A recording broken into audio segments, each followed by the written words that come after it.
Já, stjórnendum Landspítalans gert að spara 2,6 milljarða króna á þessu ári og útlit fyrir að það sé bara byrjunin. Það eru þó smáaurar miðað við tölurnar sem tengjast landvinningum útrásarvíkinga síðustu misseri. Lillý Valgerður Pétursdóttir hefur skoðað það. Á meðan góðæri stóð sem hæst voru tölur líkt og þessi 2,6 milljarðar króna ekki óalgengar en þá í allt öðru samhengi en við sparnað. Þannig keyptu Jón Ásgeir Jóhannesson og Ingibjörg Pálmadóttir lúxusnekkju á árinu 2007. Kaupverðið fékkst ekki gefið upp en sérfræðingar sem vel þekkja til telja að verð hennar hafi verið 2 milljarðar króna. Sigurður Einarsson, fyrrverandi stjórnarformaður Kaupþings, keypti mitt síðasta ár íbúð í Lundúnum og 10,5 milljón punda, en það 1,7 milljarður króna miðað við gengi pundsins í dag. Fleiri keyptu íbúðir erlendis. Bakkabróðurinn Lýður Guðmundsson keypti sér íbúð í Lundúnum árið 2007. Íbúðin var á lista yfir 10 dýrustu húseignir þar í borg á þeim tíma og kostaði 12 milljónir punda eða tæpa 2 milljarða króna á núverandi gengi. Jón Ásgeir og Ingibjörg keyptu sér svo luxus íbúð í New York í fyrra. Íbúðin var sett á sölu í síðustu viku og verðið 2,9 milljarðar króna eða nálægt þeirri upphæð sem spara á í heilbrigðiskerfinu. Í góðærinu var ekkert til fyrirstöðu fyrir Björgólf Guðmundsson að kaupa 1 stykki ensk knattspyrnufélag. West Ham var keypt á 14 milljarða króna í lok árs 2006. Félagið nú í sölu með verðmiða upp á 30 milljarða króna. Þá áætlað að einkaþotufloti íslenskra auðmanna á síðasta ári hafi verið 15 milljarða króna virði. Á meðal þeirra þota í eigu Bakkabræðra sem metin var á 3 milljarða króna. Kaup Íslendinga og sögufrægum byggingum og verslunum í Kaupmannahöfn eins og Magasindu Nord og Illum vöktu blendin viðbrögð hjá Dönum sem hristu haus yfir öllu því sem Íslendingar keyptu þar í landi. Haustið 2007 keypti íslenska félagi Nordic Partners dönsku hótelkeðina Remmen Hotels. Kaupverð fékkst ekki uppgefið en heimildir voru fyrir því að það væri á bilinu 15 til 20 milljarðar íslenskra króna. Aðal hóteli í keðjunni hið sögufræga Hótel D'Angleterre sem einn af gimsteinum Kaupmannahafnar. Krafa að þeir sem valdir voru á bankahruninu sæti ábyrgð hávær nú þegar liðið á 5. mánuð frá því að landsmenn vöknuðu við skellin í kreppunni. Búið að yfirheyra eitthvað, taka skýrslur, kæra eða ákæra? Þóra Arnórsdóttir og Steingrímur Dúi rifjuðu upp mál sem vakti svipaða tilfinningar vestanhafs í byrjun aldarinnar og athuguðu stöðuna hér í framhaldinu. Það kannski aðeins farið að þenna yfir stóra Enron-hneykslið einkum í huga Íslendinga sem ekki höfðu hagsmuna að gæta. Í heimildamyndum málið sem sýnd verður hér í sjónvarpinu 1. mars farið yfir atburðarásina og það verður að segjast eins og að hugurinn hvarflar heim. Það auðvelt að sjá nokkur líkindi. This company collapsed so quickly and so entirely. I mean, it was into bankruptcy within a matter of weeks. It just immediately had all the makings of a gigantic scandal. He's hiding something from the rest of us. The fatal flaw at Enron, if there is one, you say it was pride. But then it was arrogance, intolerance, greed. So many of them were blinded by the money that they didn't see that they were sinking their own lifeboat. Committee will come to order. This is a case of America's largest corporate bankruptcy.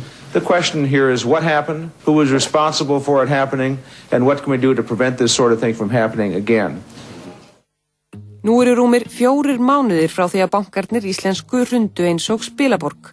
Morgunblaðið hefur verið duglegt við að grafa upp ýmislegt sem lítur illa út, svo ekki sé meira sagt.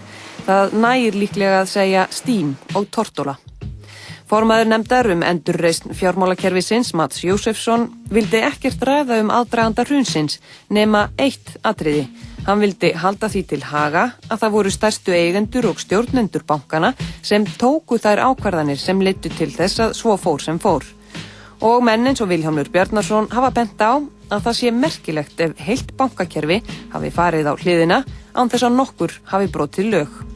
En búið að yfirheyra þennan hóp manna? Sérstakur saksóknari búinn að taka þeim skýrslu? Hægt, eins og Björn Þorri Viktorsson lögmaður talaði í Silfri Egils helgina, að kalla þá til skýrslutöku og gefa þeim réttarstöðu grunaðra og þar með skoða eignir þeirra allan heim og jafnvel kyrrsetja? Það eru háværar kröfur að þeir sem ábyrgðina beri hljóti sömu meðferð og topparnir hjá Enron. Andy Fastow pled guilty to conspiracy to commit wire fraud. He agreed to forfeit $23 million in assets. In 2004, Jeff Skilling was indicted for insider trading and conspiracy to defraud investors. Pleading innocent, he paid his attorneys a retainer of $23 million to defend him. Enron should not be viewed as an aberration, something that can't happen anywhere else, because it's all about the rationalization that you're not doing anything wrong. We've involved Arthur Andersen, we've involved the lawyers, the bankers know what we're doing. There's a sense, the diffusion of responsibility. Everyone was on the bandwagon, and it can happen again. Sko, þetta embætti tók til starfa núna 1. febrúar og í dag 16. 15 dagar.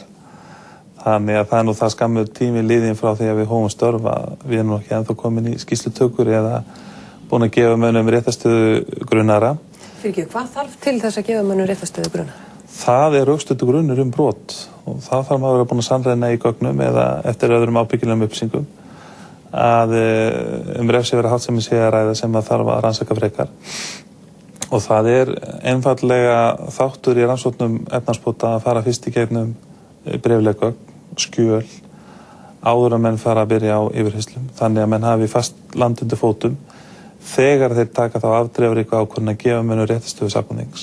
Vegna þess að, það eitt mannúðarskemmandi og síðan að vinna málið með eðlilegum hætti eftir það. Þú hefur sjálfur sagt að það skiptir miklu máli að þetta gangi sem hraðast fyrir sig.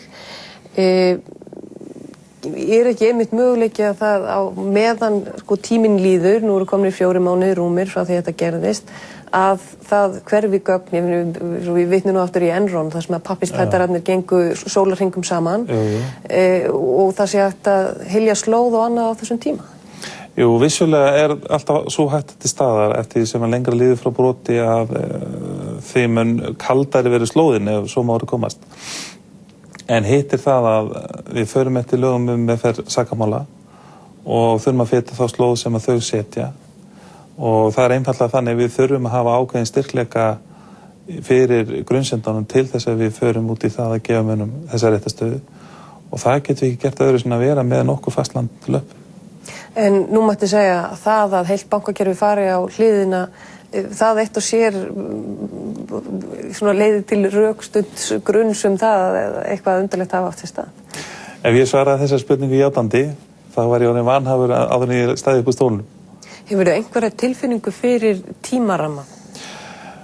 Ef og þegar réttarlega tefjast, þá þó nokkuð langur tími það. Það ekki samt þannig að þessi tími hafi allir fætt til spillis, öðru nær.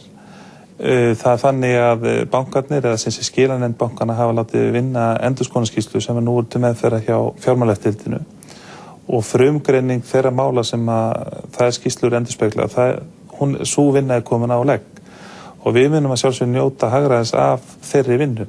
En getur nefnt mánuði eða ár? Nei, ég bara þori ekkert að nefna neitt tíma, því miður. En ég verði raun og vera að beina því til þeirra sem að fjalla þetta að við verðum að fara eftir þessum meðferðarreglum og flýta okkur í engu vegna þess að þá náttúrulega enn frekar hætta á að málin verði vanreifuð þegar ganga til dóms og það þýðir annarkvort sýkna eða frávísun og þá betur heimasett en afstæð þar. Hafið þið fengið margar ábendingar? Og við hefum fengið töluvert ábendingum í gegnum vefsíðu okkar sérstakusaksóknari.is. Þar sem sé ábendingarhnappur sem að borgarnir eru hvattir til þess að nýta sér og margir hverjir hafa nýtt sér og sú vitneskja sem hefur komið gegnum heimasíðuna, hún hefur gert sér til þess að fylla upp í það heildarmynd sem við erum að reyna að raða saman hérna. Hafið þið einhvers konar heimild til þess að semja við menn sem eru tilbúinir að bera vitni refsiverða háttsemi annarra? Já, það í lögunum heimild til þess að veita heimildamanni amnesti eða hún sé refsilaus að bera háttsemi sem að hann á hugsanlega þáttöku í en ber síðan brot sem eru stærri og alvarlegri en hann sjálfs að tilteknum skilyrðum uppfylltum og við erum svolítið spenntir að sjá hvernig svo heimild reynist.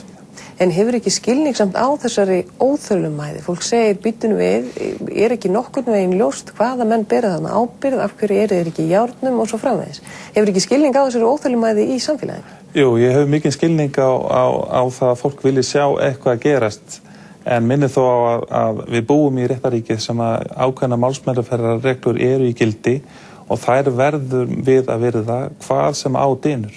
Ef menn alltaf gefa einhvern afslátt á málsmeðferðarreglum, að þá alveg ljóst að við erum komin í mikið óefni og dómstólar myndu eiga síðasta orðið það og þeir taka ekki létt á því að það sé farið frjálslega með málsmeðferðarreglur þar sem við vinnum í. Sérstaklega hvað var að refsimál.